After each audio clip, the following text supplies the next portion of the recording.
Bien, on va commencer ce cours de physique de Bac+1, donc c'est-à-dire entrée à l'université ou MPSI, PCSI, PTSI pour les classes préparatoires.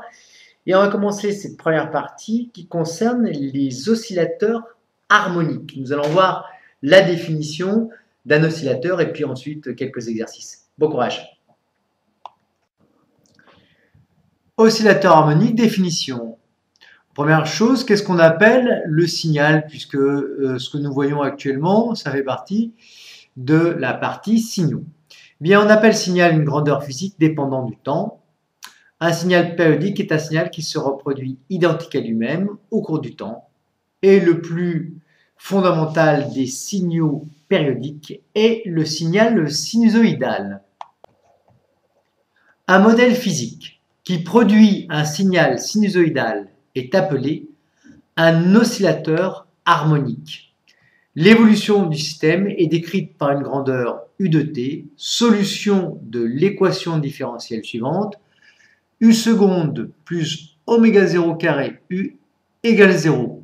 U seconde, c'est la dérivée seconde de U par rapport au temps, et U, eh bien, c'est tout simplement la grandeur qui varie au cours du temps, qui est une fonction sinusoïdale. Nous allons voir maintenant un oscillateur harmonique mécanique horizontal. Un oscillateur harmonique mécanique est constitué ici d'un palais qui est relié à un ressort, le tout oscillant sans frottement sur une table à coussin d'air, par exemple. Nous voyons la valeur qui varie au cours du temps, qui correspond au signal, et bien ici, c'est la position du centre d'inertie du palais.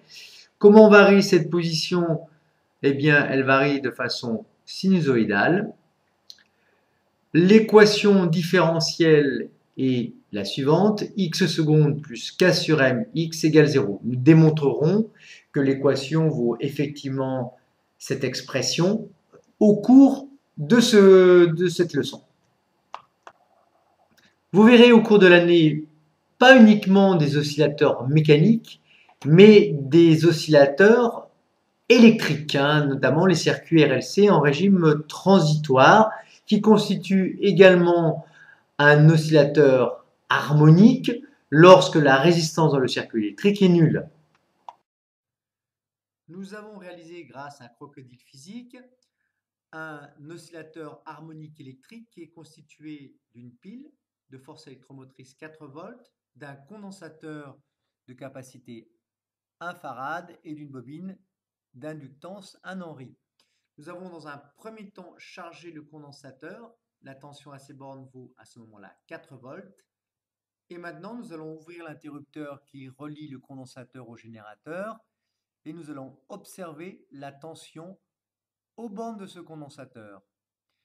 Bien, nous voyons que la tension borne du condensateur, ici représentée, a une forme sinusoïdale. Le circuit constituant la bobine et le condensateur placés dans cette disposition-là constitue un oscillateur harmonique de type électrique.